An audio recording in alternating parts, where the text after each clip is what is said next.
آج جس شخصیت کا ذکر ہم اپنی ویڈیو میں کرنے جا رہے ہیں ان کا نام ہے محمد عبدالسلام۔ السلام علیکم، پاکستان بائیوگرافی چینل میں آپ سب کو خوش آمدید۔ محمد عبدالسلام ایک پاکستانی نظریاتی طبیعیات دان اور نوبل انعام یافتہ سائنسدان تھے۔ انہوں نے 1979 کا فزکس کا نوبل انعام شیلڈن گلاشو اور سٹیون وینبرگ کے ساتھ الیکٹرو ویک یونیفیکیشن تھیوری میں ان کی شراکت کے لیے شیئر کیا تھا۔ وہ مصر کے انور سادات کے بعد سائنس میں نوبل انعام حاصل کرنے والے پہلے پاکستانی اور اسلامی ملک سے پہلے اور کسی بھی اسلامی ملک سے دوسرے نوبل انعام حاصل کرنے والے سائنسدان تھے۔ ڈاکٹر عبدالسلام 1960 سے 1974 تک پاکستان میں سائنس اور ٹیکنالوجی کی وزارت کے سائنسی مشیر رہے، جہاں سے انہوں نے ملک کے سائنس کے بنیادی ڈھانچے کی ترقی میں اہم اور بااثر کردار ادا کیا۔ عبدالسلام نے پاکستان میں نظریاتی اور پارٹیکل فزکس کی متعدد ترقیوں میں اپنا حصہ ڈالا۔ وہ space and upper atmosphere research commission کے بانی ڈائریکٹر تھے اور تھیوریٹیکل فزکس گروپ کے قیام کے ذمہ دار تھے۔ اس کے لیے انہیں اس پروگرام کے سائنسی باپ کے طور پر دیکھا جاتا ہے۔ آئیے اب نظر ڈالتے ہیں ڈاکٹر عبدالسلام کی ابتدائی زندگی پر۔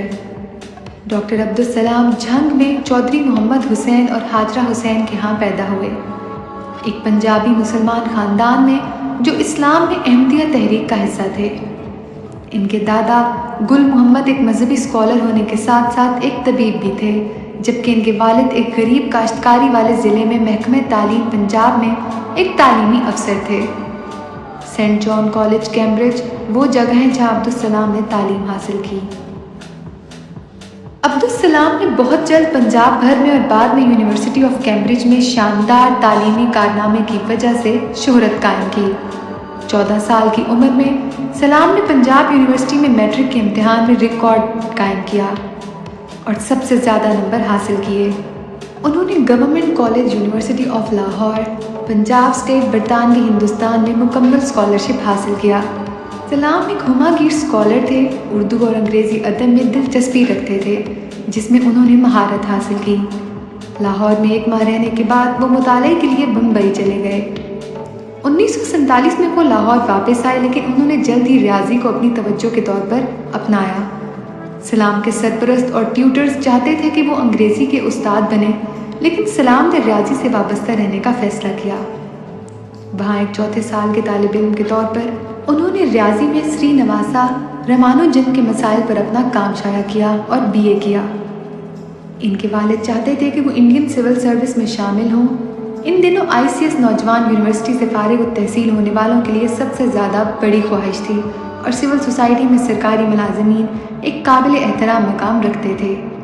اپنے والد کی خواہش کا احترام کرتے ہوئے سلام نے انڈین ریلوے کے لیے کوشش کی، لیکن وہ اس سروس کے لیے کوالیفائی نہیں ہوئے کیونکہ وہ میڈیکل آپٹیکل ٹیسٹ میں ناکام رہے تھے۔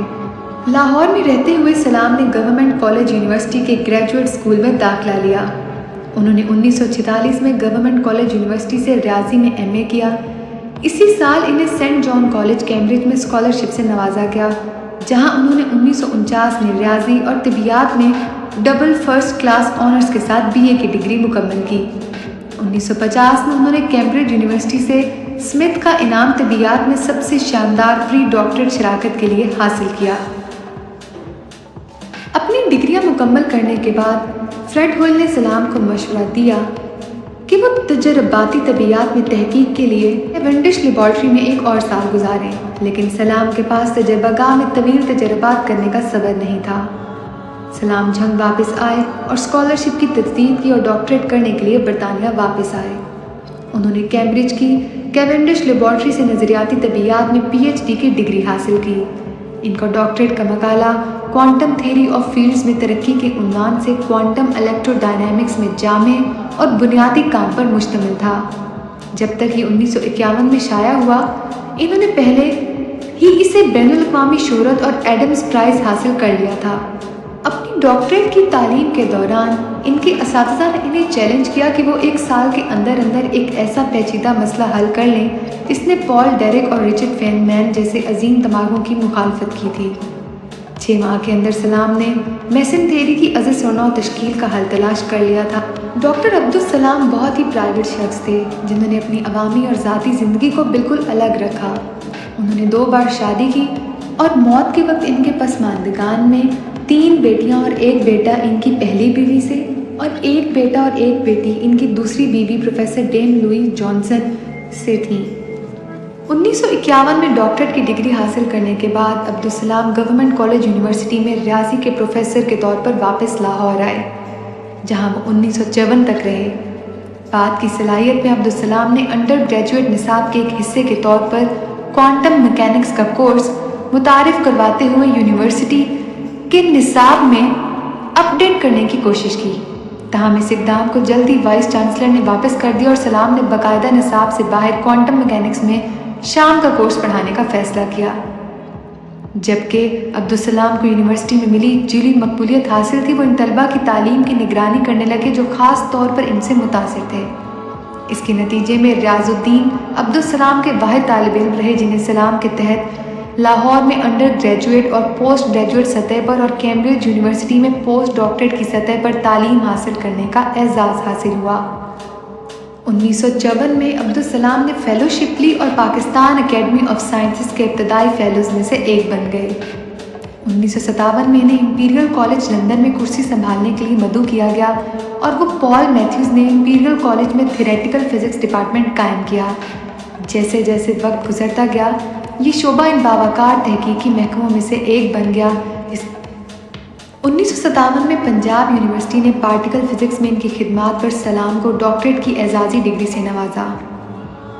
اسی سال اپنے استاد کی مدد سے عبدالسلام نے پاکستان میں اپنے طلباء کے لیے اسکالرشپ پروگرام شروع کیا۔ عبدالسلام نے پاکستان کے ساتھ مضبوط روابط برقرار رکھے اور وقتاً فوقتاً اپنے ملک کا دورہ کیا۔ کیمبرج اور امپیریل کالج میں انہوں نے نظریاتی طبیعیات دانوں کا ایک گروپ بنایا جن میں سے اکثریت ان کے پاکستانی طلباء کی تھی۔ 33 سال کی عمر میں عبدالسلام 1959 میں رائل سوسائٹی کے فیلو منتخب ہونے والے سب سے کم عمر افراد میں سے ایک بن گئے۔ سلام نے 1959 میں پرنسٹن یونیورسٹی میں فیلوشپ لی، جہاں ان کی ملاقات جے رابرٹ اوپن ہائمر سے ہوئی اور انہیں نیوٹرینو پر اپنا تحقیقی کام پیش کیا۔ اوپن ہائمر اور سلام نے برقی حرکیات کی بنیاد، مسائل اور ان کے حل پر تبادلہ خیال کیا۔ 1980 میں سلام بنگلہ دیش اکیڈمی آف سائنسز کے غیر ملکی فیلو بن گئے۔ اپنے کیریئر کے اوائل میں عبدالسلام نے کوانٹم الیکٹرو ڈائنامکس اور کوانٹم فیلڈ تھیوری میں ایک بہت اہم حصہ ڈالا، جس میں پارٹیکل اور نیوکلیئر فزکس میں ان کی توسیع بھی شامل ہے۔ عبدالسلام نے نیوکلیئر فزکس کی ترقی میں ایک بااثر کردار ادا کیا تھا، لیکن انہوں نے ریاضی اور تھیوریٹیکل فزکس کو برقرار رکھا اور خود کو وقف کر دیا اور پاکستان کو تھیوریٹیکل فزکس میں مزید تحقیق کرنے پر توجہ مرکوز کی۔ پاکستان میں بھی عبدالسلام نظریاتی طبیعیات میں سر فہرست محرک تھے۔ بہت سے سائنسدانوں کے ساتھ وہ اپنے نظریاتی طبیعیات پر اپنا کام جاری رکھنے کے لیے متاثر اور حوصلہ افزائی کرتے رہتے تھے۔ 1972 میں عبدالسلام نے ہندوستانی نژاد امریکی نظریاتی طبیعیات دان جوگیش پتی کے ساتھ کام کرنا شروع کیا۔ پتی نے سلام کو کئی بار خط لکھا جس میں سلام کی ہدایت پر کام کرنے میں دلچسپی ظاہر کی، جس کے جواب میں عبدالسلام نے آخر کار پتی کو پاکستان میں ICTP سیمینار میں مدعو کیا۔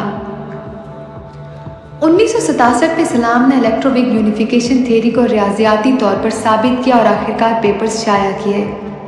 اس کامیابی کے لیے عبدالسلام، گلاشو اور وینبک کو 1979 میں فزکس کا نوبل انعام دیا گیا تھا۔